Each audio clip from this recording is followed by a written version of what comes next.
अस्सलामुअलैकुम, good morning, सुबह बखैर। Good morning everybody, how are you. अच्छा, हमने आपको बताया कि माना कि हम कराची में बैठे हुए हैं, लेकिन कराची में भी ठंड है और हमारे स्टूडियो में तो माशाल्लाह जो ठंड है उसका आप मतलब तसव्वुर नहीं कर सकते। अच्छा, मौसम खुश्क है और ठंडा है, इसलिए बहुत सारी मौसमी बीमारियां जो है ना वो शुरू हो रही हैं लेकिन ख़त्म नहीं हो पा रही हैं। मतलब हाँ, एक डेढ़ हफ्ता है ये जो खुश्क खांसी का सिलसिला है।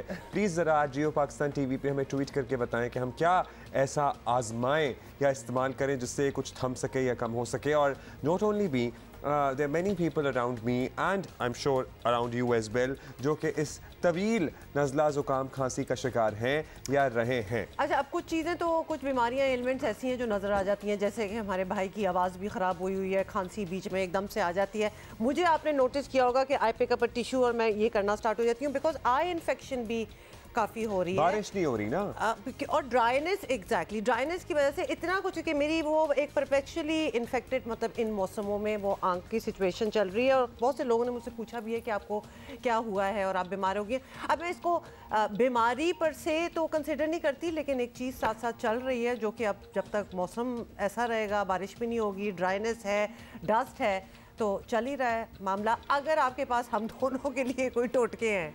अच्छा, इंसानों का हाल तो इंसानों का हाल, अगर आप सड़क के इर्द गिर्द लगे दरख्त देखें ना तो लिटरली वो चीख रहे हैं, पुकार रहे हैं, क्योंकि उनके पत्ते मिट्टी से अटे हुए हैं, जड़ें खुश्क हैं। मतलब नज़र आ रहा है कि उन्हें पानी की ज़रूरत है, मौसम में तब्दीली की ज़रा ज़रूरत है, आसमान से कुछ कतरे बरस जाएँ तो उनकी हालत बेहतर हो जाए, लेकिन अभी ऐसी कोई सूरत हाल बन नहीं रही है।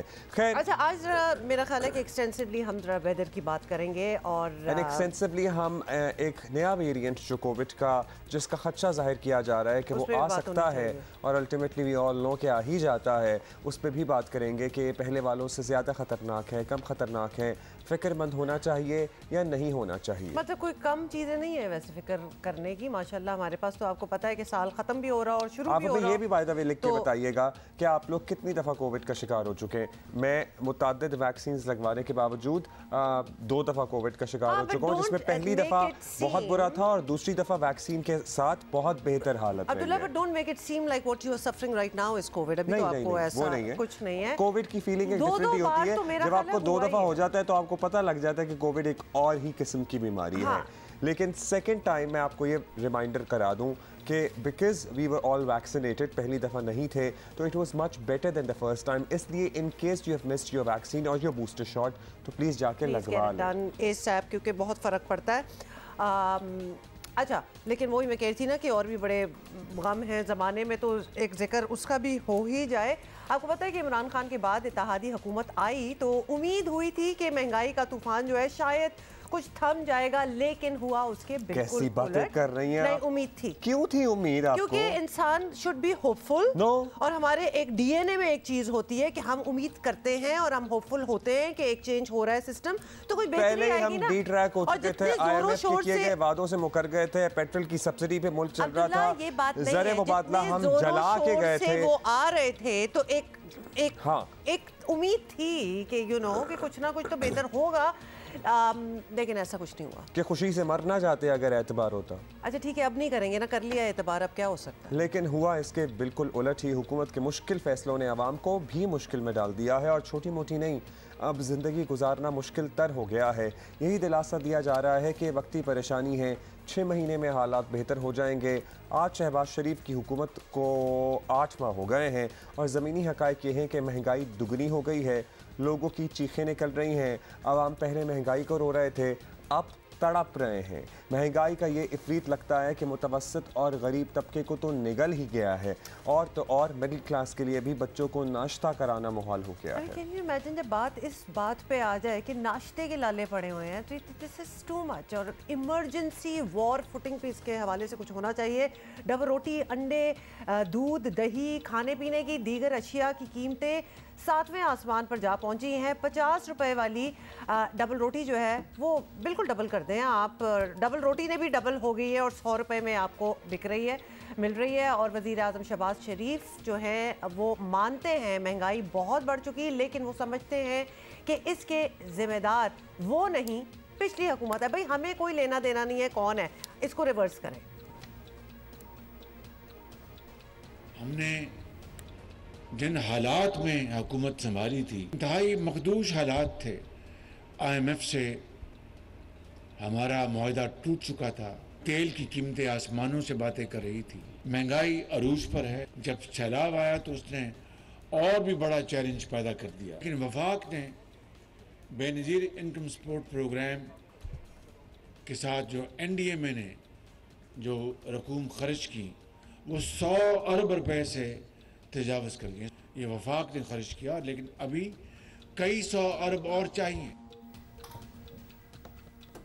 अच्छा जी, ये तो आपने सुन लिया। साबिक़ वज़ीर ख़जाना मिफ्ता भी महंगाई को फ़तह न कर पाए और अब नून लीग के हकीमुल मईशत वज़ीर ख़जाना और मौशी जादूगर समझने वाले एटलीस्ट अपने आप को, और मियां नवाज शरीफ के रिश्तेदार भी इसहाक डार कोई करिश्मा दिखाने में नाकाम रहे हैं, जिन पे बड़ा तकिया था लोगों का। वैसे क्यों था तकिया? मेरा ख्याल है कि मिफ्ता जो काम कर रहे थे उनको करते देना चाहिए था, लेकिन क्या करें कि बहुत सारी पॉलिटिकल पार्टीज़ में मुस्लिम लीग नून सरे फहरिस्त हैं, जिसमें रिश्तेदारी कम्स फर्स्ट एंड द मुल्क प्रॉब्ली कम्स सेकंड। और फिर chief of PMLN Nawaz Sharif के बड़े साथी हैं, उनके साथ कितनी देर लंदन में थे। कुछ आइडियाज़ तो हम सोच रहे थे कि उन्होंने बीच में डिवाइस किए होंगे और इसलिए वापस आना चाहिए, हुआ नहीं। अच्छा जी, उन्होंने PTI का वाइट पेपर मुस्तरद किया, लेकिन महंगाई बढ़ने का भी एतराफ़ किया। 9th और 10th रू मुझे अब ये लगता है कि it has to be combined, क्योंकि 31 दिसंबर गुजर गया है। अब अभी 9वां आके करें, फिर जाएं, फिर आएँ, मेरा ख्याल है। But obviously it is up to them. Ideally अगर 9th कर लें तो बहुत ही आसान है, वो तो हमारी हर चीज़ इन ऑर्डर है। 10th मिलाएंगे तो obviously we are ready for that, whatever it is. Wheat की कीमत में इस करीबन 8 महीने में 33% इजाफा है। कुकिंग ऑयल में 21% है। जो दाल है मसूर की 19.5%, मार्च की दाल 35.8, ग्राम जो है 36.8, जो टमाटर हैं 13.7%, पेट्रोल 47, वो भी कर्टसी जो PDM मान गए थे और नहीं किया, फिर हमने आगे उसमें बाद में आते हैं। Electricity obviously went up to 50 units, only 0.5%, और वेजिटेबल्स घी जो है 14.9%। नंबर्स ये हैं, यू कैन इंडिपेंडेंटली चेक, लेकिन उन्होंने कहाँ से नंबर 100 से 200% का कहा है? It is sweeping statement which is actually and factually incorrect. अच्छा जी, डार साहब को आपने सुन लिया, लेकिन सच्चाई ये है कि अवाम आज महंगाई से बिलबिला रहे हैं और आपको दिखाना भी चाहते हैं कि लोग क्या कह रहे हैं। और ख़ास तौर पे इमरान खान साहब को हम ज़रूर इन्विटेशन देंगे कि वो भी सुने, जो कहते रहते हैं कि TV वाले अब कैमरा अवाम के पास क्यों नहीं लेकर जाते। भाई कब नहीं लेके जाते, हमारा तो काम ही है। देख लें उनका क्या कहना है। महंगाई जनाब बहुत ज़्यादा है, ये बहुत ज़्यादा मुश्किल होती जा रही है। ऐसा तो ज़्यादा मुश्किल हो जानी है। जैसे जैसे पीछे से चीज़ महंगी आती है, आगे दुकानदार उससे ज़्यादा महंगी कर देते हैं। ये है कि ये कंट्रोल होना चाहिए, दुकानदारों पे चेक होना चाहिए कि जिस रेट से गवर्नमेंट दे रही है उसी रेट पे आगे चले। महंगाई ने तो गरीब आदमी की कमर तोड़ दी है। बिजली के बिल, गैस के बिल, यानी जितने भी यूटिलिटी बिल्स हैं, ये बिल दें, बच्चों की फीसें दें, घर के अखराजात, किचन को मैनेज करें, क्या क्या मैनेज करें। गरीब आदमी का तो बेड़ा गर्क हो गया। जितना पहला महंगाई उससे ज्यादा हो गया, डबल हो गया, उससे आगे और बढ़ती जा रहे हैं, लेकिन हमारा बर्दाश्त नहीं हो रहा महंगाई। हम लोग तो इंतहाई परेशान है। गवर्नमेंट से अपील करते हैं कि आपकी मेहरबानी है, महंगाई के ऊपर कंट्रोल करें। जो हालात बने हुए हैं वो आपके सामने है। आटे का बहरान आपके सामने है, दिन ब दिन रेट बढ़ रहा है और ये मजीद जो है ना बहरान बढ़ेगा, कम नहीं होगा। इतनी महंगाई है कि बंदा सुबह घर से निकलते हैं काम के लिए तो क्या सोचता है कि भी मैं काम के लिए जाऊँ कि आटे के पीछे भागूं। कोई भी चीज़ लेने चले जाएं, आटा, चीनी की सब महंगाई हो जा रहा है कि ऐसी चीज़ें भी हैं वो तो मिलती भी नहीं है। महंगाई तो आजकल इतना ज़्यादा हो गया कि गरीब आदमी के गुजारा बहुत सख्त हो गया। लोग बेरोजगार फिर रहे हैं, चोरियाँ डकैतियाँ आम हो गई हैं और हर लिहाज से हम लोग डिग्रेड हो रहे हैं। कितनी देर ये ऐसा हमारा निज़ाम चलेगा। गरीब आदमी को महंगाई ने बहुत ज़्यादा मुतासर किया है। महंगाई इतनी है कि कोई हाल नहीं है। कोई चीज़ एक आज रेट लेने जाओ कोई है, कल लेने जाओ तो 10-20 रुपए 50 ऊपर ही होता है। ज़ाहिर है गरीब आदमी के ऊपर असर तो पड़ा है, लेकिन महंगाई तो इंटरनेशनल लेवल की है। तो उम्मीद तो है कि इस साल तो नहीं, मैं जून के बाद जाके इसमें कोई बेहतरी है, उससे पहले तक तो कोई बेहतरी के आसार नज़र नहीं आते हैं। गवर्नमेंट चेंज हुई इसके बाद बहुत ही ज़्यादा एक अनबिलीवेबल चेंज आई है पाकिस्तान में। इतनी महंगाई कि जो ओवरसीज़ पाकिस्तानी हैं वो भी डिस्टर्ब है इससे। महंगाई बहुत ज़्यादा है, मगर ये पूरी दुनिया में है और दूसरा कुछ पिछली हुकूमत के भी कुछ थोड़े से कसूरवार है, उसकी वजह से ज़्यादा हुई। महंगाई बहुत आज से बहुत ज़्यादा आगे गुजर चुकी है। अब तो लोगों का जो है ना अमलन जीना माल हो चुका है। आटा इतना महंगा हो गया है, चावल इतने महंगे हो गए हैं कि अब तो समय से ही बालातार हो रहा है कि आगे हालात कैसे आ रहे हैं, क्या होगा। महंगाई तो रोज़ परोज़ बढ़ते रहते हैं और ऐसा महंगाई आज का जो चीज़ जो है ना वो 500 के तो वो कल जो है ना वो 750 में पहुंच जाते हैं। सर महंगाई से तो हर बंदा तंग हुआ है, उम्मीद तो कोई नहीं है, ठीक है, बिल्कुल नहीं उम्मीद नहीं है। गरीब आदमी किधर जाएगा, कहाँ से अपने अखराजात पूरे करेगा। आम आदमी तो बिल्कुल मर के रह गया महंगाई की वजह से। महंगाई से इतना तंग है कि हम क्या आपको बता सकते। एक वक्त की रोटी जो है ना वो बहुत मुश्किल है। ये जो महंगाई का सैलाब आया हुआ है ये कभी कम नहीं होगा, दिन ब दिन जो है ना वो चीज़ें महंगी होती जा रही हैं। हमें नहीं लग रहा कि गवर्नमेंट जो है ये कुछ कर पाएगी और कारोबारी हालात भी बहुत ज़्यादा ख़राब हैं और डे बाई डे जो है हर चीज़ महंगी होती जा रही है, आम आदमी की पहुँच से दूर होती जा रही है। ना पिछली हुकूमत ने कुछ किया ना इसने कुछ किया, महंगाई रोज़ बढ़ती जा रही, कारोबार बिल्कुल डेड हो गए। हम लोग बहुत परेशान हैं, बिजनेसमैन पिस गया है और जो हमारे इस वक्त हालात हैं वो बड़े मुश्किल के हैं। अल्लाह करे कि हमारे मुल्क के हुक्मरान हमसे मुखलस हो जाए। एक मजदूर आदमी है, मैं रिक्शा ड्राइवर हूँ, तो शाम को 500-700 से ऊपर बंदा नहीं कर सकता, जो भी जितना भी है। गैस महंगी है, पेट्रोल और रेट अब बढ़ा रहे हैं, इसका आटे का रेट भी अब बढ़ा। इतनी लंबी लाइनें होती हैं कि पूरा दिन गुजर जाता है आटा लेने में। ना रुकने वाली महंगाई है। अब पहले इंसान लोग जो करते थे ना कि बजट आएगा और बजट में इजाफा होगा, और डेली बेसिस के ऊपर है। महंगाई बहुत ज़्यादा है, काफ़ी महंगाई हो गई है। मकसद है पेट्रोल महंगा है, हर चीज़ महंगी है, चीनी महंगी है, आटा महंगा है, हर चीज़ महंगी है। हमें इस तरह मुतासिर किया है इस महंगाई ने कि 2 दिनों के घर में आटा नहीं है, आटे की कीमत आसमान से पे चढ़ रहा है, महंगाई बहुत है। मेरे पास अपनी गाड़ी थी, वो मैंने बेच दी है महंगाई की वजह से। अब मैं बाइक पर सवारियां कर रहा हूँ, उस पर मैं 500-600 रुपये कमाता हूँ, उस पर भी हमारा गुजारा घर का नहीं होता। महंगाई ने हमें तबाह बर्बाद करके रख दी है। बड़े अरसे से महंगाई चल रही है और हुकूमत भी आवाम को रिलीफ देने में बिल्कुल नाकाम नज़र आ रही है। महंगाई ने तो हमारी कमर तोड़ के रखी हुई है। महंगाई के हाथों से हम इतने परेशान हैं, इस कदर परेशान हैं कि हम कुछ बता नहीं सकते। एक चीज़ हम लेने के लिए जाते हैं तो हम 1000 रुपया लेकर जाएँ तो वो 1 रुपया भी नहीं बचता वहाँ से। सफ़ेद पोश आदमी तो बिल्कुल अपनी उसकी तो कमर टूट गई है। जितने भी सफ़ेद पोश लोग हैं, मुतवस्सित तबके वाले, सारे परेशान हैं। मुलाजिम से लेकर मजदूरी करने वाले, रेडी चलाने वाले, रिक्शा ड्राइवर वगैरह, ये सब परेशान है। हर चीज़ महंगी हो रही है, चीनी महंगी हो रही है, सबसे ज़्यादा तो आटा महंगा हो रहा है, पकवान महंगा हो रहा है। इतना कैसे गुजारा करे इतनी महंगाई में। महंगाई तो डबल हो गई, डबल ट्रिपल हो गई है। भाई अल्लाह करवा रहा गुजारा, गरीब आदमी तो मेहनत ही कर रहा है।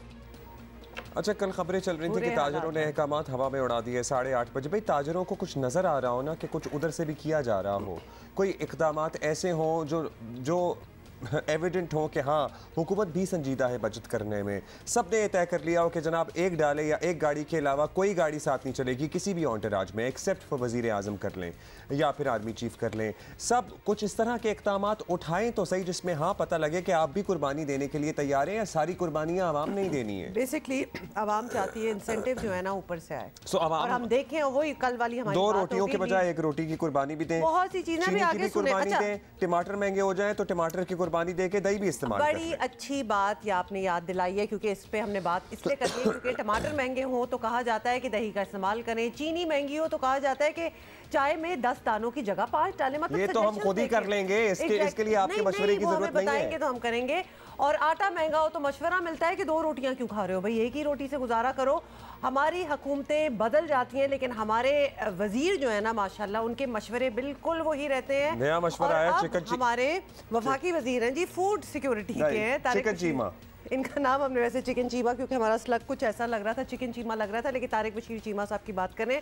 वो कहते हैं मुर्गी महंगी होने पे बात हो रही थी तो उन्होंने कहा कि मशवरा दिया कि मैं खुद तो बेसिकली मुर्गी खाता नहीं हूँ, यानी मतलब है कि आवाम भी ना खाएं। तो पहले ये सुने कि एग्जैक्टली उनके क्या वर्ड्स थे और फिर हम बताते हैं कि आजकल चिकन की कीमत पाकिस्तान में क्या चल रही है। एक चीज़ जो मुज़र सेहत है, बीमारी फैला रही है, अगर वो हम खोल दें तो आप हुक्म करें। मेरी गुजारिश ये है पहले दिन से आप लोग ना एक दिन ना सारे अपने अपने चैनलों पे ये खबर चलाओ कि सोयाबीन जहरीली है, कैंसरस है, खुदा के लिए खोल दो। मैं ना खोलूँ तो मैं आपका मुजरिम। एक चीज़ देखो, किसी शख्स ने तो स्टैंड लिया है, आपने उसको सफेद कवा बनाकर खड़ा कर दिया कौम के सामने, जालिम जालिम अना ये वो। भाई मुझे क्या तकलीफ है, मैं तो नहीं ये मुर्गी खाता, मैं तो गोश्त भी नहीं खाता। आप या तो आप ये कहें कि मैंने गलत काम किया है, मैंने रूल्स को वायलेट किया है, रूल्स में इजाजत नहीं है GMO इंपोर्ट करने की। पाकिस्तान ने ट्रीटी साइन की हुई है, क्या हाल है अगर लोकली खरीदे, ये क्यों नहीं खरीदे? अब खरीदना शुरू हो गए हैं ना, अब ये खरीदना शुरू हो गए हैं। 2015 से पहले क्या सोयाबीन पोल्ट्री फीड का हिस्सा थी? नहीं थी। अगर मैंने स्टैंड लिया है, प्लीज अगर मेरा गलत स्टैंड है तो आप बिल्कुल जो मर्जी आप कहें, मैं हाजिर हूँ, खद्दा पिशानी से बर्दाश्त करूंगा, लेकिन प्लीज अप्रिशिएट करें अगर मेरा स्टैंड सही है। मुझे क्या है, अगर एक गरीब आदमी को हम सोशल सिक्योरिटी नहीं दे सकते, हम हेल्थ की गारंटी नहीं दे सकते, हम किसी और चीज की गारंटी नहीं दे सकते, तो अगर हम उसको कैंसरस चीजों से बचाने की कोशिश कर रहे हैं तो यार मुझे क्या है। तो फिर कौन है वो बासर लोग? चीमा साहब, बात में आपकी वजन है। सोयाबीन के बारे में बहुत सारी रिसर्चेस ऐसी बात मौजूद में हैं। जितनी भी वजन हो, आज तो ये रिसर्च नहीं हुई, तो ये बात आप पहले भी बता सकते थे। आज जब महंगाई इतनी ज़्यादा होगी यार, आप लोगों को डिस्करेज करने की कोशिश कर रहे हैं, तो आपको ये बात याद आ गई है, पहले से करें। आवाम की सेहत का तो पहले से बहुत ख्याल होना चाहिए था। Why today? ये टाइमिंग ऑफ है, सॉरी ये बात हमें मशवरा तो आप दे रहे हैं, आपका मशवरा ठीक है, हमने ले लिया, उस पर अमल भी अगर करना होगा तो कर लेंगे लोग। लेकिन कौन वो बासर लोग हैं जो बड़े बड़े ग्रुप्स हैं, बड़े बड़े सरमायादार हैं, सनतकार हैं, जो सोयाबीन इंपोर्ट करने पर ब्लैकमेल करते हैं हुकूमत को, इंपोर्ट करते हैं और उसको फिर फीड में मुर्गियों की इस्तेमाल किया जाता है? आप भी तो उनके नाम लेना, आप लोग भी तो मजबूर हो जाते हैं, आप लोग भी तो ब्लैकमेल होते हैं। और पाबंदी लगाएं, ब्लैंकेट बैन लगाएं सोयाबीन की दरामद पर मुल्क में, और उसके बाद ठीक है अल्टरनेटिव भी कुछ ढूंढ लेंगे। 2015-16 से कह रहे हैं आप, पहले कोई ऐसा सिलसिला नहीं था कि सोयाबीन इस्तेमाल होता था मुर्गियों की फीड में, तो फिर जो अल्टरनेटिव्स हैं उनको प्रमोट किया जाए, उनको इनकरेज किया जाए, ताकि आवाम की, वैसे तो हमने सेहत बचानी नहीं है, जब बीमार हो जाए तो इलाज मौलजी की जो सहूलियात हैं हमारी वो सबके सामने हैं, तो जो प्रिएम्प्टिवली हम कर सकते हैं वो तो आप लोग करें ना। नहीं, बात ये है कि इस वक्त आपको ख्याल ये कोई आवाम की सेहत के लिए नहीं आया, ये आप इसलिए बात कर रहे हैं क्योंकि अब आप एक जस्टिफिकेशन देने की कोशिश कर रहे हैं कि छोड़ दो, ये तो वैसी बुरी चीज़ है, इसको खाने की क्या जरूरत है। It doesn't work like that. साहब, आप मुर्गी नहीं खाते तो आप नहीं क्या खा रहे हैं? क्या खाते हैं? देसी मुर्गी खाते होंगे मेरा ख्याल है, या बकरा वगैरह। 650 किलो पर किलो ये मुर्गी का रेट चल रहा है। और ये अगर आप होल मुर्गी लेंगे, और अगर आप बोनलेस, खुदा ना खास्ता अगर बोनलेस खाने का बड़ा मन हो रहा है आपका, तो वो 800 से 850 रुपए। भाई मैं हम शायराना हो गए हैं ना, कि जब ऐसी बातें हो रही हो तो बता दें आप कि बहुत सोच समझ के खाइएगा। 800 850 पर केजी चल रहा है बोनलेस गोश्त। मेरे ख्याल में मटर पकाएं, आजकल गाजरें अच्छी आई हुई हैं वो खाएं, वो भी वैसे महंगी हैं, और फलियां भी अच्छी आई हुई हैं, वो भी खा सकते हैं आप। सीवीओ पे बैठ के हवा ना खाएं, हाँ, सारे मुंह खोल लें और हवा खाते रहें। नहीं तो लाहौर चले जाएं, जिलानी पार्क पे बैठ के कीनू खाएं और हवा खाएं। हाँ, बहुत ही काले नमक के साथ। मतलब आप ऐसा करें, चीमा साहब के साथ जाके खड़े हो जाएं, क्योंकि मशवरे आपके बिल्कुल उसी टाइप के हैं। अच्छा जी, कल हमने बात की थी about Ronaldo and you know how much he is making, and he has joined Al Nassr club of Saudi Arabia. तो अब लगता है, अच्छा वैसे मैं एक बात बताऊं, वो जो आपका तज्जिया था ना कि वो शायद कुछ करना चाहते, वो कुछ नहीं करना चाहते। I guess he is aware of the fact कि उनका जितना जूस था वो काफ़ी हद तक निकल चुका है, और उनके करियर के अख्ताम पे वो जितने भी पैसे बनाना चाहें वो अब बना लें। और 3 साल के लिए जो 200 मिलियन यानी कि 20 करोड़ डॉलर बनते हैं, 175 मिलियन पाउंड और 20 करोड़ डॉलर का सालाना का कॉन्ट्रैक्ट है, 20 करोड़ डॉलर का। मतलब आधा अरब डॉलर से ज़ायद बना रहे होंगे वो 3 सालों में। तो why are you doubting his intention? ठीक है भाई, पैसा तो बहुत बड़ी इंसेंटिव है ही है। ऐसा भी कोई नहीं है कि अल नसर क्लब ने चांद पे पहुंच जाना है रोनाल्डो के आने से, बस ठीक है एक गुडविल जेस्चर हो सकता है, कुछ पब्लिसिटी मिल सकती है। आधे से ज्यादा दुनिया ने पहले अल नसर क्लब के बारे में सुना हुआ था, वही तो हो रहा है ना। तो एग्जैक्टली नाम लग गया ना, दैट्स व्हाट दे वांटेड। इसका मतलब है उसकी कंट्रीब्यूशन है, कभी कभार इतनी ही कंट्रीब्यूशन इतने बड़े आदमी की काफी है। अच्छा अब एक और भी स्पेकुलेशन चल रही है कि अल हिलाल जो एक सऊदी क्लब है, एक और क्लब है, वो लायनल मेसी के बारे में बड़ा संजीदा है। हाँ, लेकिन ऐसा कुछ हुआ नहीं, ऐसा कुछ हुआ नहीं है, लेकिन बात है मुकाबले पे लाके खड़ा करेंगे। मेरी बात सुने, मैंने अभी कहा क्या कयास आराइयां, तो इसका मतलब क्या होता है कि ऐसा नहीं हुआ ना। अच्छा, लेकिन ये कयास आराइयां ही हैं, कुछ ऐसा है नहीं, क्योंकि मेसी ने जो डिसीजन लेनी थी वो उन्होंने ले ली है। और किया क्या है उन्होंने, उन्होंने जो पीएसजी के आपको पता है वो हिस्सा है वो वापस गए हैं। वापस ज्वाइन कर लिया है, जहां उनका साथी फुटबॉलर्स ने शानदार इस्तकबाल भी किया, तो वो एक्चुअली हम आपको दिखाना चाहते हैं। ऑब्वियसली वर्ल्ड कप विनर हैं जी, बड़ा ऑनर है और इस मौके पर मेसी को अवार्ड भी दिया गया है और येट वन मोर अवार्ड भी उनको मिला, but he is back in action at PSG जहां वो पहले भी थे।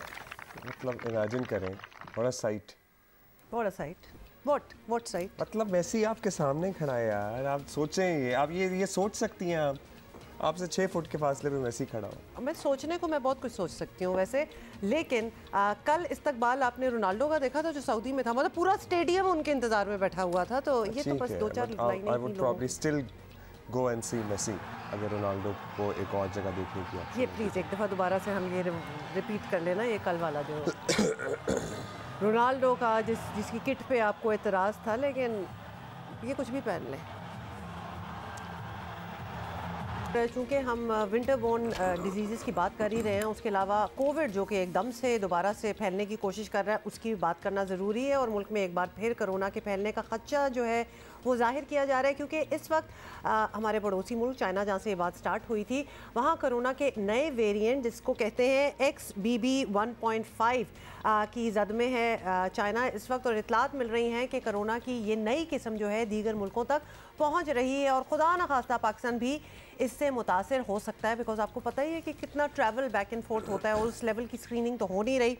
अच्छा, अब ये कोई नई किस्म है या पहले से प्रेवलेंट ये किस्म है, और ये जो नया वेरिएंट है क्या यही है या इसके अलावा कोई वेरिएंट है जो डिस्कवर किया गया है जिसके फैलने का खदशा है? तमाम बात है, क्योंकि अल्टीमेटली तो फैलना है, ये तो हम सब लोग जहनी तौर पे आई एम श्योर अब पता लग गया होगा ना, क्योंकि गुज़श्ता कई सालों से अब तो ये हो रहा है।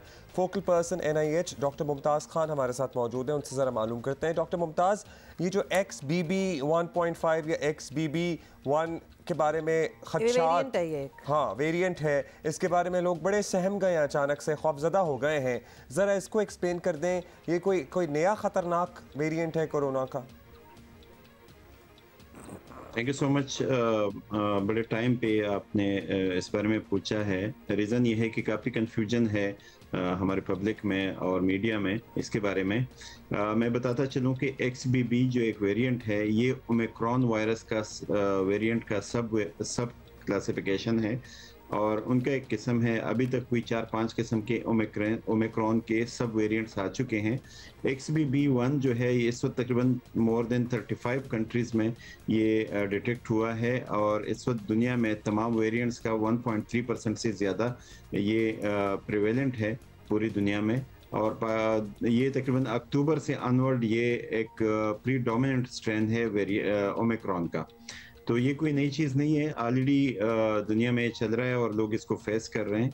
और जो बात की आपने हमारे नाइबरिंग कंट्रीज़ में कि कौन सा नया वायरस या नया वेरिएंट है, वो जो है वो BF7 है, जो कि अभी सिर्फ और सिर्फ चाइना में अंदर ही महदूद है। अभी दुनिया में कहीं और इसकी डिटेक्शन नहीं हुई। अल्टीमेटली तो आ ही जाता है डॉक्टर साहब, तो BF7 के बारे में कुछ इनिशियल इन्फॉर्मेशन पहुंची है, और ये वेरिएंट है फाइन फॉर मेडिकल पर्पसेस, तो उनको डिफरेंशिएट कर दिया जाता है, लेकिन इनका मतलब क्या होता है? ये ज़्यादा खतरनाक होते हैं, ज़्यादा तेज़ी से फैलते हैं, क्या समझा जाए इस हवाले से? वेरिएंट्स का ये है कि चूंकि ये वायरस बहुत ज़्यादा म्यूटेशंस इसमें आती हैं और चेंजेस आती हैं इनकी जीनोम में, तो ये टाइम टू टाइम या तो अपनी जो एग्रेसिवनेस है वो बढ़ाता है या कम कर देता है। लेकिन उसके साथ साथ अगर मैं ये कहूँ कि अल्हम्दुलिल्लाह पाकिस्तान में इस वक्त जो लोग हैं, हमारे पब्लिक है, तकरीबन 90% तक तमाम वैक्सीनेटेड है और इससे भी ज़्यादा लोगों को अभी तक इन्फेक्शन भी हो चुका है। तो जो नेचुरल इम्यूनिटी है और वैक्सीन की इम्यूनिटी है वो मिला के तो जितने भी वेरिएंट्स अभी तक आए हैं, इसने कोई खातिर खा हमारे यहाँ कोई चेंजेस नहीं लाई। और दूसरी बात ये कि तकरीबन जो पीडियाट्रिक वैक्सीनेशन है वो भी हम एक राउंड कर चुके हैं और एक इंशाल्लाह अगले महीने से स्टार्ट होगा अगला राउंड। तो बूस्टर वैक्सीन जो पाकिस्तान में है वो भी तकरीबन 40% तक लोग लगा चुके हैं। तो सबसे जो बेहतरीन प्रोटेक्शन का ये इससे जो भी वेरिएंट आता हो, चाहे BF7 है, XBB है या मज़ीद आगे कुछ और भी आएंगे, ज़ाहिर है ये वायरस है, इसमें एनवायरनमेंट में जब ये फैलता है तो चेंजेस में आती रहती है। तो सारे चेंजेस के लिए अल्हम्दुलिल्लाह वी आर प्रिपेयर्ड, गवर्नमेंट सतह पे भी और पब्लिक सतह पे अच्छा भी। डॉक्टर साहब एक दफ़ा फिर बता दें, जो वैक्सीनेशन पाकिस्तान में ओवर द इयर्स अभी होती रही है पिछले 1-2 सालों में, और most of the population got themselves vaccinated, उसके बाद बूस्टर भी 1-2 बार लोगों ने लगवा लिए, वो इनफ है, वो काफ़ी है? ख़ास तौर पे जिन्होंने 2-2 बूस्टर्स भी पिछले साल में लगा लिए, वो अभी दोबारा से अपने आप को प्रेप करें, अपनी बॉडी को, मज़ीद तीसरा बूस्टर भी या चौथा लगाएं, या फिर अब हो गया है काफ़ी कुछ? बिल्कुल अच्छा क्वेश्चन है। बूस्टर का जो है कि हर 6 महीने बाद इस वक्त तक आप बूस्टर लगा सकते हैं, और इस वक्त हमारे तमाम वैक्सीनेशन सेंटर्स पे फाइज़र के और साइनोवैक के और कैंसाइनो की जितनी भी हमारी वैक्सीन है वो अवेलेबल है, बूस्टर फ्री ऑफ कास्ट लग रहा है। तो जो अच्छा तरीका है अपने आप को इम्यून रखने का वो ये है कि हम टाइम टू टाइम अपने वैक्सीन को अपडेट करते रहें, और जिन्होंने अभी तक प्राइमरी डोज भी नहीं लगे वो ज़रूर लगवाएं। स्पेशली वो लोग जो ऑलरेडी एजेड है, जो ऑलरेडी किसी बीमारी में मुब्तला है, जैसे डियाबिटिक है, हार्ट पेशेंट है, कैंसर पेशेंट है, इम्यूनो कम्प्रोमाइज्ड है, वो ज़रूर बूस्टर डोज लगवाएं, अपनी वैक्सीनेशन अपडेट रखें। और यही वजह है कि पिछले तकरीबन 2 साल से पहले वेव के बाद हमारे यहाँ कोई खातिर खा इस वायरस ने कोई ज़्यादा इफेक्ट नहीं किया, क्योंकि हमारे लोग वैक्सीनेटेड भी हैं और ऑलरेडी इम्यून भी हैं। अच्छा ये बता दीजिएगा लास्टली कि जो XBB का तो आपने बता दिया ये पहले से यहाँ मौजूद है और यही मुतासिर कर रहा है लोगों को, ये जो नया वेरिएंट चल रहा है चाइना में, इसके बारे में कोई इनिशियल इन्फॉर्मेशन पहुंची है? BF7 ये उतना ही ख़तरनाक है, कम ख़तरनाक है, ज़्यादा मुज़र सेहत हो सकता है? क्योंकि अल्टीमेटली तो दुनिया में फैलता ही है। डेफिनेटली आपकी बात सही है कि कोई भी वायरस, कोई भी वेरिएंट आप आने से नहीं रोक सकते, आपने बस अपनी तैयारी रखनी है। और इसी लिहाज से जो BF7 है इसके बारे में कहा जाता है कि ये थोड़ा सा ज़्यादा फैलता है, तेज़ी से फैलता है, और इसके सिम्टम्स भी आलमोस्ट वही है जो पिछले वायरसों के हैं। कोई ज़्यादा एग्रेसिवनेस अभी तक चाइना में इसने नहीं दिखाई, वहाँ पर कोई हॉस्पिटल एडमिशन नहीं बढ़े, कोई ये माइल्ड सिम्टम्स के साथ होता है। तो इसलिए हम भी उम्मीद करते हैं इंशाल्लाह कोई प्रॉब्लम नहीं होगा। और हमारी तैयारी भी जो गवर्नमेंट लेवल पे है, एयरपोर्ट्स पे स्क्रीनिंग भी हमने ज़्यादा कर दी है। हम सैंपल्स एयरपोर्ट पे इनकमिंग फ़्लाइट्स की लेते हैं, तमाम फ़्लाइट्स की, और उसकी जीनोमिक सर्वेलेंस भी कंटिन्यूड है।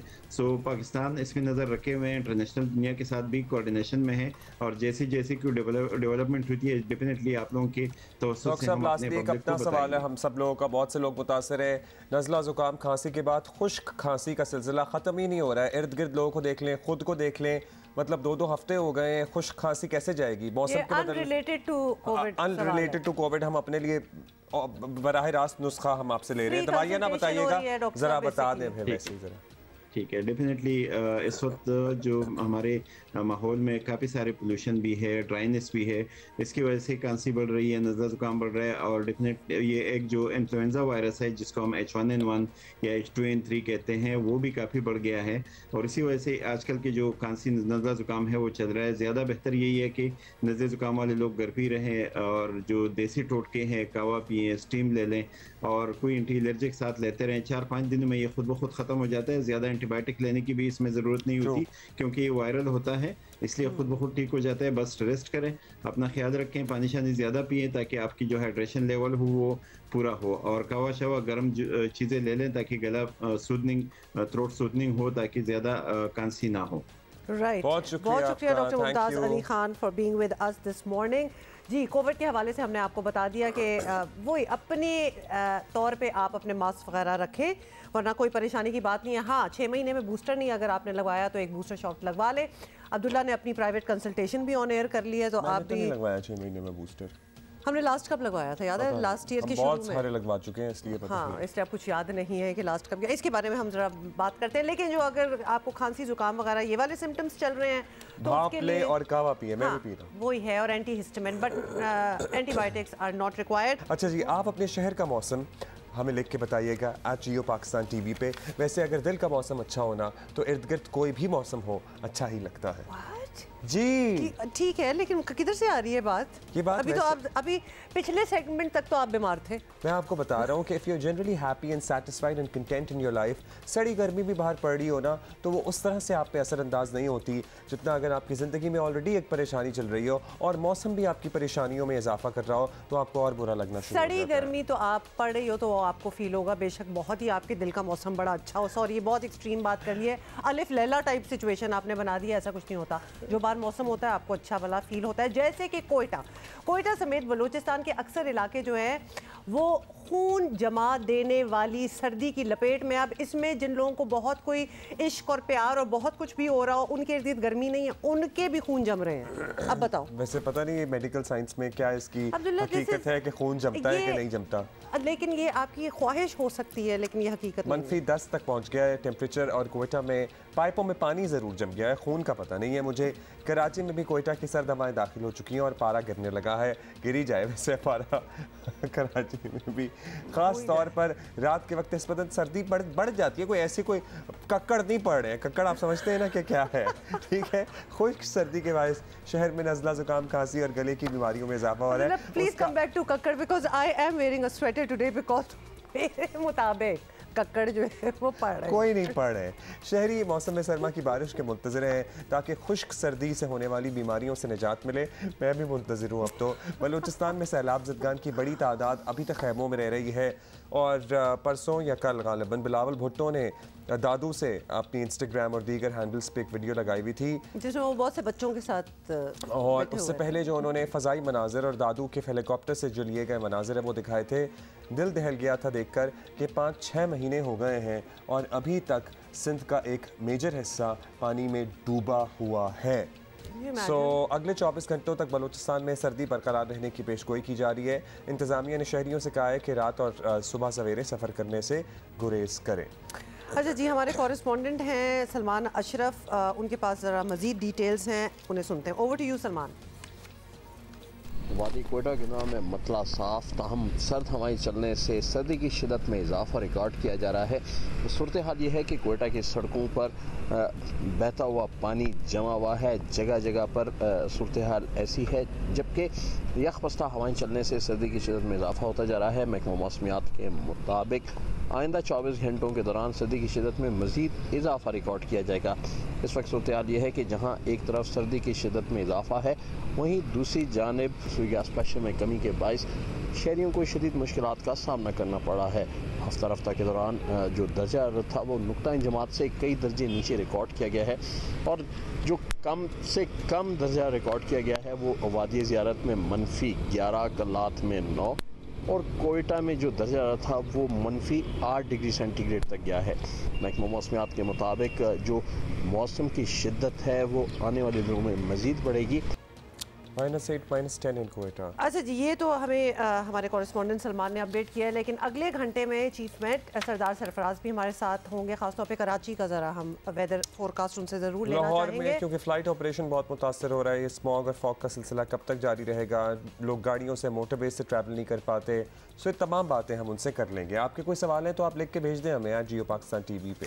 अच्छा, जल्दी से एक वीडियो आपको दिखाना चाहते हैं। कल हमने आपको एक शादी के मनाजिर दिखाए थे, सियालकोट में शादी थी और जिसमें मतलब पैसे भी वेलों के लिए दिए जा रहे थे, फ़ोन, गर्म कपड़े, बहुत कुछ हो रहा था और अब्दुल्ला का दिल बड़ा चाह रहा था कि मतलब why aren't we at this wedding. तो आज हम आपको एक और वीडियो दिखाना चाहते हैं जिसके बाद अब्दुल्ला अपना इरादा जो है वो बदल देंगे और फिर यही तो बात है सारी। देखें, अच्छा ये बहावल नगर वाला सीन, तो लिहाजा जिस शादी पे आप इनवाइटेड ना होना वहाँ जाने की कोशिश ना करें, वरना ये हो जाता है। तो ये बेचारे लोग जो है ये अनइनवाइटेड गेस्ट शादी पे पहुँच गए और फिर इनको वैसे दिस इज टू बैड, मतलब शादी एक खुशी का मौका है, कोई आ ही गया था, 2-4 तो खाना उनको खिला देते, मुर्गा बनाने की क्या जरूरत थी। और अगर नहीं भी खिलाना था तो आप वैसे ही भेज देते।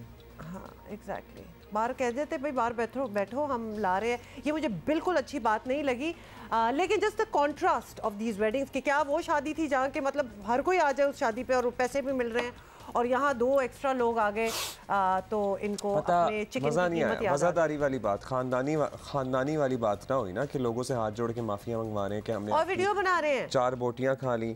इंटरेस्ट मतलब ऐसे मौकों में तो वैसे ही लोग वैसे भी जिंदगी में दरगुजर करते हैं। नहीं, मेरा ख्याल है ये चिकन की कीमत जो इतनी ऊपर गई हुई है ना, वरना तो 2-4 को खिला देते हैं, उसकी फ्रस्ट्रेशन इधर इन पे निकल रही है। तो अगर आपको इनवाइट नहीं है ना किसी शादी की तो ना जाए। हाँ, और ये वीडियो बनाने वाले सोचे ज़रा, राज़िक आप तो नहीं है ना किसी के भी, राज़िक तो अल्लाह है। सो अगर किसी ने आके खा लिया तो वो उसके नसीब का था जिसने खा लिया। आई लाइक द वेडिंग जो कल हमने दिखाई थी, और उसके बाद उसकी एक और बाय द वे पिक्चर सामने आई थी, वो हमने उसकी बात की थी ना, हार की। हार उसका नहीं था, वो सियालकोट वाला नहीं था। या सियालकोट में 2 शादियां इस किस्म की हो रही हैं, मुख्तलिफ शादियां, और लंबे वाला नोटों वाला हार नहीं जो हमारे इतना लंबा हार था कि वो एंड तक जा रहा था। मामुओं तक की शादी पे हमने देखा, उसके बाद जरा ऑब्सोल्यूट हो गया। आई लव दैट हार, है ना, बहुत मुझे पसंद है। बहुत सारी चीजें रह गई हैं शादी पे अपनी करने के लिए, जो अच्छी होती थी वापस लेके आए, हारों को वापस लेके आया जाए। अच्छा जी, बहुत सी चीज़ें आपको बतानी है, और पहले एक क्लिप देख लें, उसके बाद हम एक्चुअली आपको बताएंगे।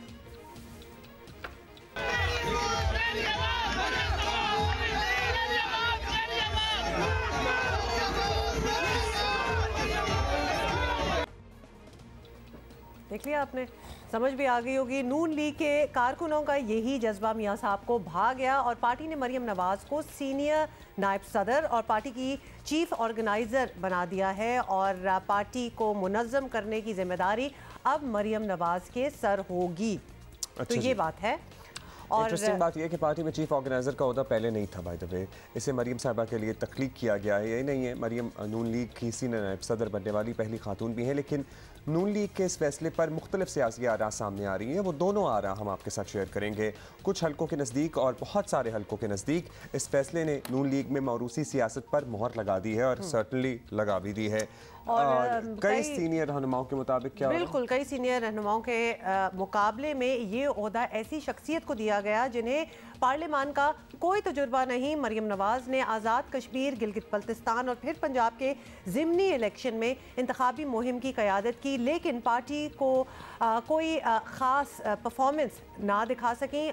हो सकता है इस ओहदे पर पार्टी की सीनियर शख्सियात में तहफ़्फ़ुज़ात मौजूद हों। माजी में चौधरी निसार की शक्ल में हम इसकी झलक देख चुके हैं, ये देखिए। मुझे सवाल किया गया, सलीम साफ़ी साहब ने किया, आप मियां नवाज शरीफ के नीचे काम कर सकते हैं? मैंने कहा कर सकता हूँ। शहबाज शरीफ के नीचे काम कर सकते हैं? मैंने कहा कर सकता हूँ। उनका मरियम नवाज के नीचे कर सकते हैं? मैंने कहा नहीं कर सकता। इसमें कौन सी गलती है यार? आप चाहते हैं कि मैं मुनाफिकत कर दूँ, मैं कर सकता हूँ, मैं नहीं कर सकता। दूसरी तरफ कुछ सियासी मुबस्सरीन के नज़दीक नवाज शरीफ के बाद मरियम नवाज ही वो चेहरा हैं जो कारकुनों में मकबूल हैं। ये मरियम नवाज ही हैं जो ना सिर्फ अपने सियासी मुखालफिन को जवाब देना चाहती हैं बल्कि जानती भी हैं और हुकूमत पर तनकीद का भी हौसला रखती हैं।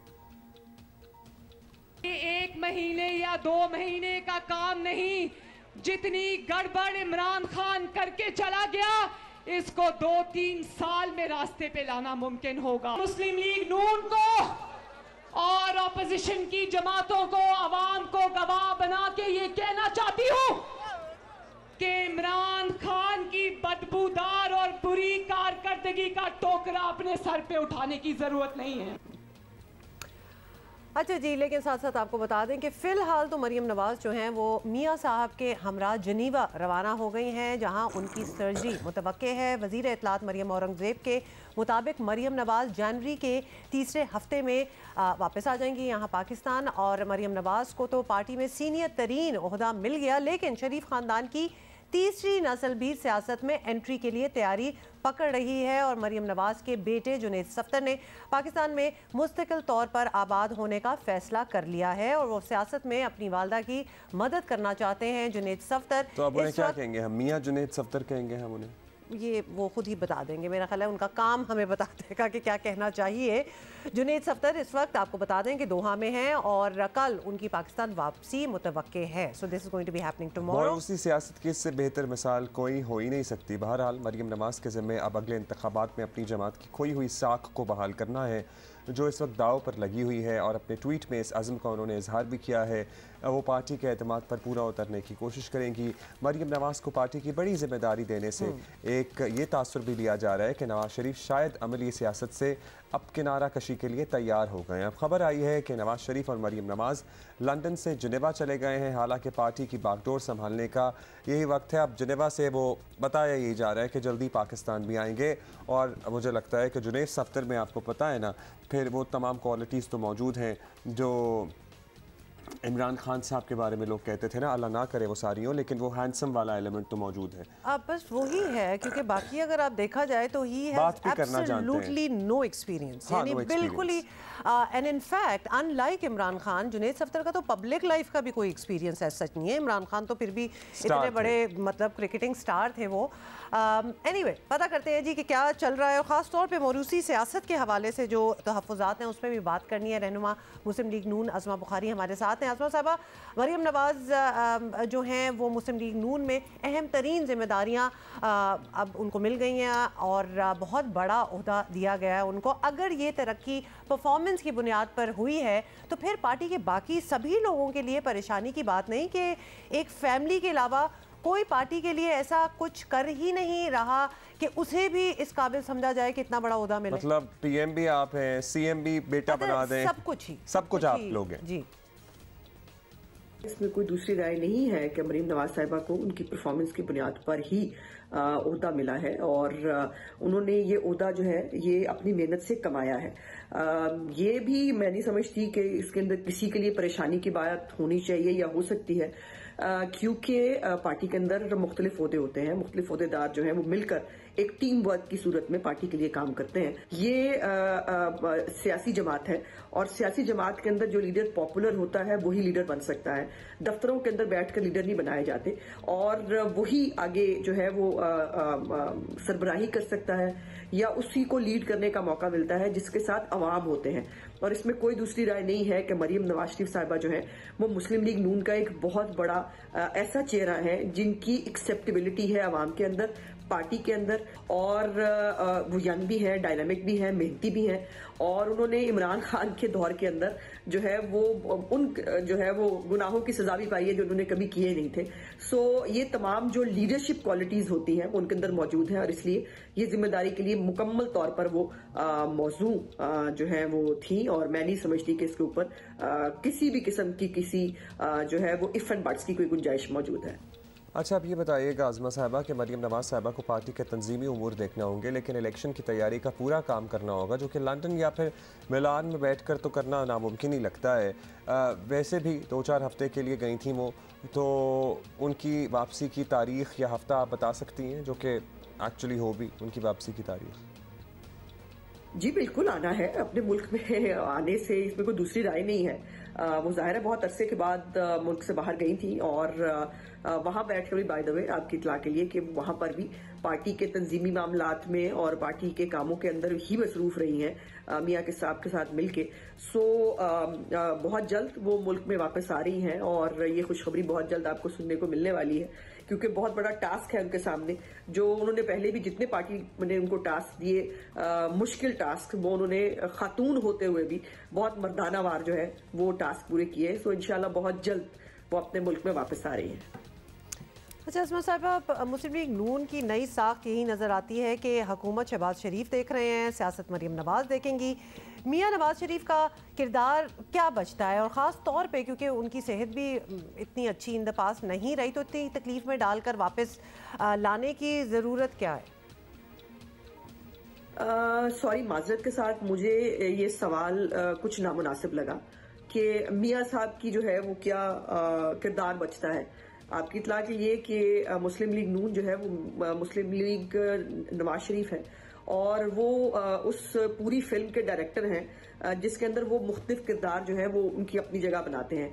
सो डायरेक्टर जो है उसकी जगह एक अपनी होती है, और वो किरदारों को मुतय्यन करते हैं। सो मियाँ नवाज शरीफ साहब की इस मुल्क के अंदर, पाकिस्तान की पॉलिटिक्स के अंदर और मुस्लिम लीग नून के अंदर बहुत बड़ी जगह है, जो ना कोई पहले ले सका है ना ले सकता है, और उनको अपने मुल्क में वापस आना है, और उनको अपने मुल्क में आने में कोई तकलीफ नहीं होगी, ना हो सकती है। वो बहुत अरसे से जो है वो अपने मुल्क में वापस आना चाहते थे, और बहुत जल्द मुल्क में वापस आ भी रहे हैं। सो तमाम जो पाकिस्तान की सियासत के किरदार हैं वो मियाँ नवाज शरीफ साहब के इर्द गिर्द घूमते हैं। मियाँ साहब को किसी जो है वो किरदार की जरूरत नहीं है। भाई मुस्लिम लीग नून फॉर नवाज, सबसे बड़ा पॉलिटिकल कैपिटल मुस्लिम लीग नून का नवाज शरीफ साहब ही है, इसमें कोई दूसरी राय नहीं है। शुक्रिया आपका आज़मा साहिबा। अच्छा, by the way, Junaid Safdar की सियासत में एंट्री या फिर अपनी वालदा को सपोर्ट करने से मुतालिक मरियम औरंगज़ेब साहिबा वफाकी वज़ीर इत्तलात, उन्होंने हमें अभी ये तस्दीक की है कि इसमें कोई सदाकत नहीं है, और जुनैद सफ्तर कतई तौर पर भी किसी भी तरीके से सियासत में कोई एंट्री नहीं देने वाले हैं और ना मुस्तकबिल करीब में देंगे। यू गो, चलें जी, शो के दौरान ही ये कमाल है लाइव शो का कि कोई बात की है, कहीं सोर्सेज से कोई बात आई है तो वो उसी वक्त उसकी तस्दीक हो गई। तो लिहाजा हम जो जुनेद सफ्तर की बात कर रहे थे, public figure and all that, nothing is happening over there. अभी मौसम की ज़रा बात कर लेते हैं और हमने पिछले घंटे में आपको वादा किया था कि कराची के क्या हालात हैं मौसम वाइज, वो हम आपको बताएंगे। चीफ मेट्रोलॉजिस्ट सरदार सरफराज हमारे साथ हैं। सरदार सरफराज साहब, मुल्क भर में इस वक्त सर्दी की लहर जो है वो ऐसे जैसे कि जम गई है, लेकिन कराची में मौसम अब भी इट्स नॉट एज कोल्ड, ठीक ही है, इट्स वेरी प्लेजेंट। सुना है कि अगले चंद दिनों में यहाँ भी पारा जो है वो गिरने वाला है। कितना फ़र्क आप देख रहे हैं कि पड़ जाएगा कोई एवरेज टेम्परेचर में? देखिए, कराची में रात का जो टेम्परेचर है वो अभी तक वही 11 के आसपास ही चल रहा है। 11 समथिंग कल था और आज भी 11.5 रहा। अलबत्ता पिछले 2 दिन से जो हवाएं चल रही हैं, निस्बतन तेज़ हवाएं हैं, तो उसकी वजह से ठंड महसूस ज़्यादा हो रही है, लेकिन टेम्परेचर उतना नहीं गिरा। अलबत्ता दिन के टेम्परेचर पे फ़र्क पड़ गया। पहले 28-29 के दरमियान रह रहा था, तो कल से 25-26 की रेंज में आ गया है और आप आज भी होपफुली 25 के राउंड ही रहना चाहिए। और अगले 3 से 4 दिन जो हैं 7 जनवरी तक इसी तरह का ये कोल्ड स्पेल रहेगा, यानी 8 से 10 की रेंज में टेम्परेचर रहेगा रात का। अगले 3-4 दिनों के दौरान ये रेंज रहनी चाहिए इसकी, या ज़्यादा से ज़्यादा 9 to 11, और दिन का टेम्परेचर 24-25 इस रेंज में रहना चाहिए, जो एक तरह से ट्रेंड बता रहा है। और उसके बाद फिर एक वेव आएगी, वेस्टर्ली वेव, जो कोयटा और उसके आसपास कोई बारिश का बायस बनेगी और पहाड़ों पर बर्फबारी भी हो सकती है। तो दोबारा से टेम्परेचर कदरे बढ़ जाएगा, यानी 8 तारीख के बाद 8, 9, 10, 3 से 4 दिन जो ऐसे होंगे, और फिर 11 के बाद दोबारा कोल्ड स्पेल आ सकता है। समझ नहीं आ रहा कि स्वेटर जो निकाले हैं वो पहनने कब है, फिर रात में थोड़ी देर के लिए पहन सकते हैं। निकाल भी लिया स्वेटर और पहन भी लिया, और मैं फंस भी गई हूँ इसमें। आप बारिश की बात कर रहे थे, पहाड़ों पे बर्फबारी की बात कर रहे थे। कराची में शदीद खुश्क मौसम चल रहा है, यहाँ बारिश का कोई सीन है सर?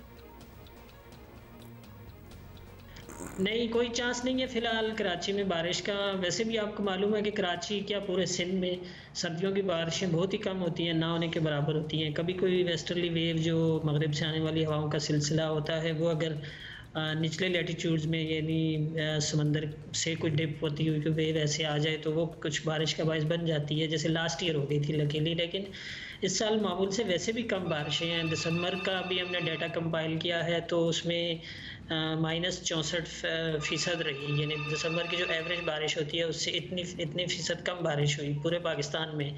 और इसी तरह से जनवरी के लिए भी यही प्रेडिक्शन है कि कम बारिशें हैं, और आने ये पूरा सीज़न जो है विंटर सीज़न, इसमें कम बारिशें, कम बर्फबारी, और टेम्परेचर भी जितनी के सोशल मीडिया ने कुछ हाइप क्रिएट कर दी हुई थी कि जी बहुत ज़्यादा ठंड होगी, उतनी ज़्यादा नहीं रही है। दिसंबर का पूरा महीना तक ओवरऑल अगर पाकिस्तान भर में आप एवरेज करें तो वो निस्बतन उसके जो एवरेज टेम्परेचर से ज़्यादा ही टेम्परेचर रहा है।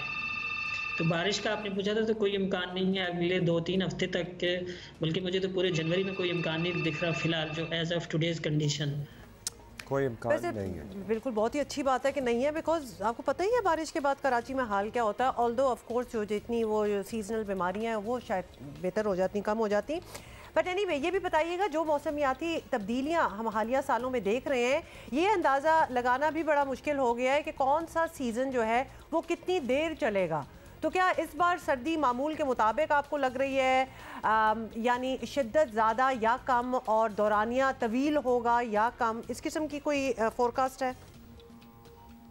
नहीं, शिद्दत उसमें इतनी ज़्यादा नहीं है। जो प्रिडिक्शन है हमारी जो वेबसाइट पर भी मौजूद है, पहले दिसंबर से लेके फरवरी तक की थी, और अभी आज ही अपडेट हुई है कि जनवरी, फरवरी, मार्च इन तीनों महीनों की एक तरह से आउटलुक दी गई है। तो उसमें मामूल से कम बारिशें हैं और मामूल से कम बर्फबारी है इस पूरे सीज़न में, और सर्दी भी उतनी को बहुत ज़्यादा शदीद किस्म की नहीं पड़ी। वैसे इंडिविजुअल पॉकेट्स में तो ये ज़रूर है कि जैसे गिलगित बल्तिस्तान में स्कर्दू और जो दूसरी हुंजा और दूसरी जगह हैं, वहाँ पर टेम्परेचर अभी भी -10 to -12 की रेंज में चल रहे हैं। तो वो तो इंडिविजुअल जगहों पर तो ज़रूर है सर्दी, लेकिन ओवरऑल पूरे पाकिस्तान की अगर एवरेज बात करें, उसको एवरेज बनाते हैं उस टेम्परेचर को, तो वो मामूल से कुछ थोड़ा सा ज़्यादा रहा है दिसंबर में भी, और जनवरी के लिए भी प्रेडिक्शन यही है कि जी मामूल के आसपास ही रहेगा। शुक्रिया आपका सरदार साहब। यानी कि सर्दी भी उतनी नहीं पड़ी जितनी कहा जा रहा था कि पड़ेगी। मामूल से एवरेज से भी थोड़ी सी कम ही बारिशें और बर्फबारी है और सर्दी भी कम है।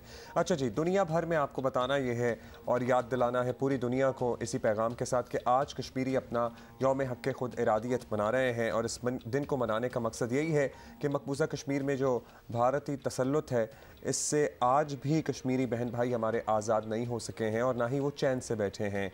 They have not given up and they would never. याद रहे कि अक़वाम मुत्तहिदा की सलामती कौंसिल ने 5 जनवरी 1949 को एक करारदाद मंजूर की थी जिसमें कश्मीरियों के हक़ खुद इरादियत को तस्लीम किया गया था, लेकिन उस पर अमल दरामद आज तक नहीं हो सका। And things have only gotten worse since then.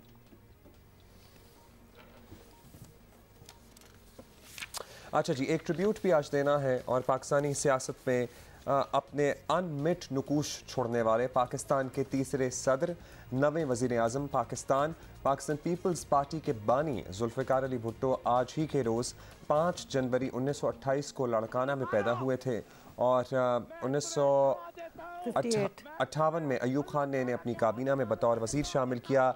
63 में वो पाकिस्तान के वज़ीर ख़ारिजा के मनसब पर फाइज़ हुए।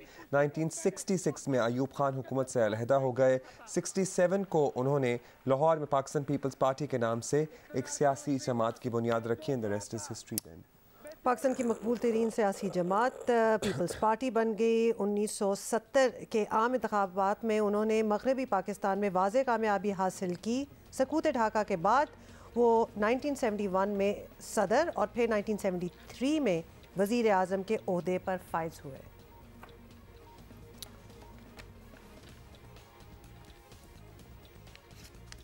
और दुनिया भर में और पाकिस्तान में खुसूसी तौर पर इनके चाहने वाले आज भी इनकी सालगिरह को मना रहे हैं।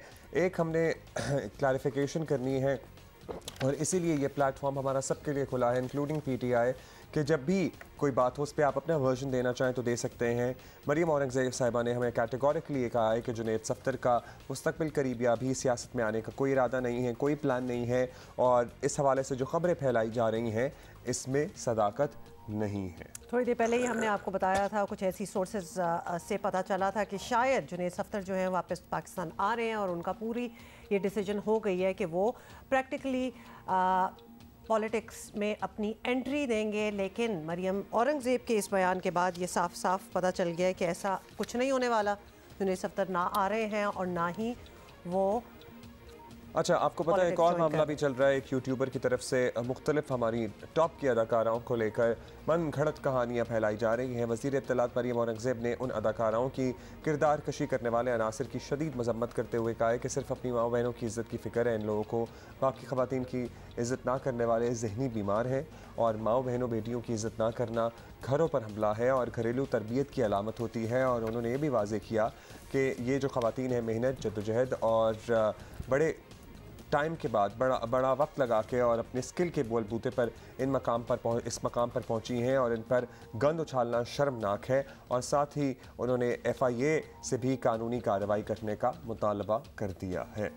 बहुत ही अच्छा किया और ये हो जाना चाहिए था, बल्कि इन सारी अदाकाराओं के जिनके नाम जो है इस तरह घसीटे जा रहे हैं उनको खुद ही सू कर देना चाहिए। क्योंकि अब्दुल्ला, हमने इन द पास्ट भी देखा है पाकिस्तान में, जब इस तरह कोई किताब भी छप गई तो कुछ भी किसी पे इल्ज़ाम हो गया, कोई किसी को इस तरह डेफेमेशन के लिए सू करता नहीं है। ख़ासतौर पे even if it is in the UK, we have seen in the past threats बहुत होते हैं, किया किसी ने नहीं है।